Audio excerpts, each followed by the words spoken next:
When car makers introduce a new vehicle for the press, they'll often embargo driving impressions until a certain date. This is the 2019 Toyota RAV4, and according to this handy little card, I'm not supposed to tell you about specs, driving impressions, MPG, or pricing.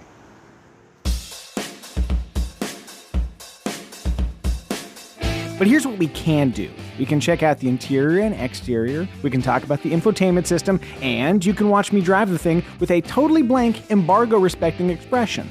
Sounds like fun, right? Let's start outside, where the 5th generation RAV4 is lower and wider with a longer wheelbase, while also measuring slightly shorter overall. Out in the real world, it looks handsome, if not outrageous, though Toyota has spiced up each trim level with distinct styling touches. This XLE trim is pretty straightforward, but the hybrid and limited trims amp up the visual interest well, and the adventure trim looks appropriately adventurous. Inside it's not particularly daring stylistically, but there are some cool bits if you look around.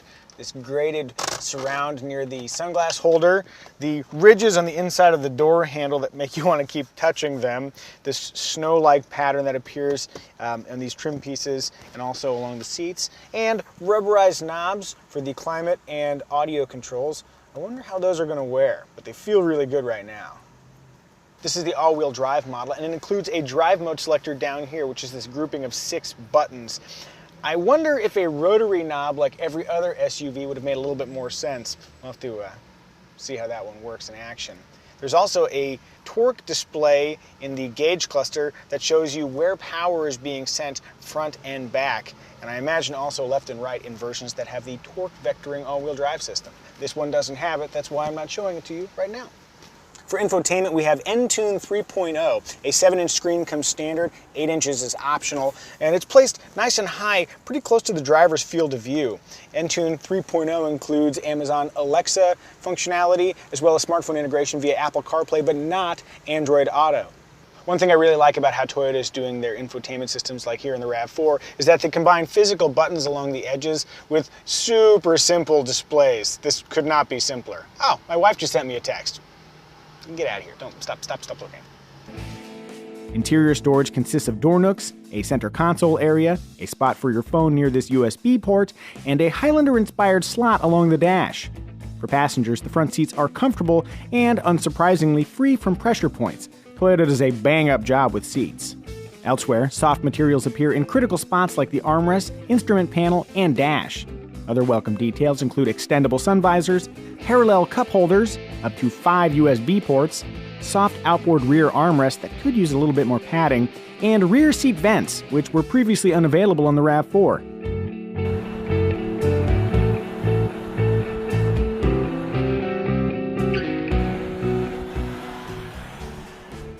With the front seat set for my utterly average 5'10" build, there's a lot of clearance for my feet down low, knees right here, and headroom. Move to the middle position, headroom is still great, and there's a good wide spot to put my feet.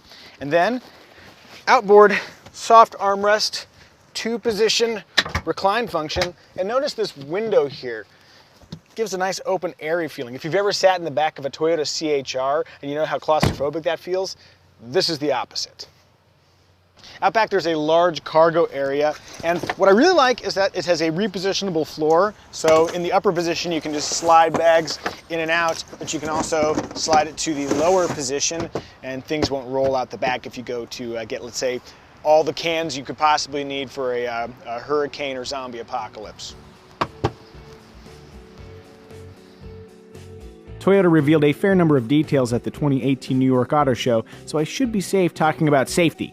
On that front, all RAV4s include 8 airbags and Toyota Safety Sense 2.0, which bundles road sign detection, full-speed dynamic cruise control, pre-collision warning with pedestrian and daytime cyclist detection, and lane departure alert with steering assist. As for the powertrain, a 2.5-liter 4-cylinder engine of indeterminate output comes standard, as does front-wheel drive.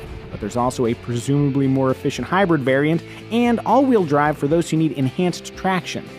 Reserved for gasoline-powered limited and adventure trims is an upgraded torque vectoring all-wheel drive system that can send up to 50% of engine torque to the rear wheels or disconnect the rear driveline for improved efficiency, which I'm not allowed to tell you about. I also can't tell you how much this 2019 RAV4 will cost when it goes on sale, but I can highlight some of its more intriguing options, like heated and ventilated seats, wireless phone charging, up to 5 USB ports, a hands-free power tailgate, and a proper 360-degree camera system, though our XLE trim didn't come with it, so I can't show it to you.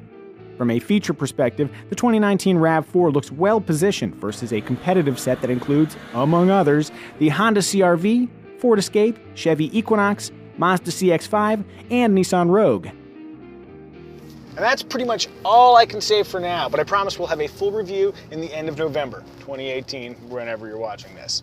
And now back for another taste of me driving expressionlessly.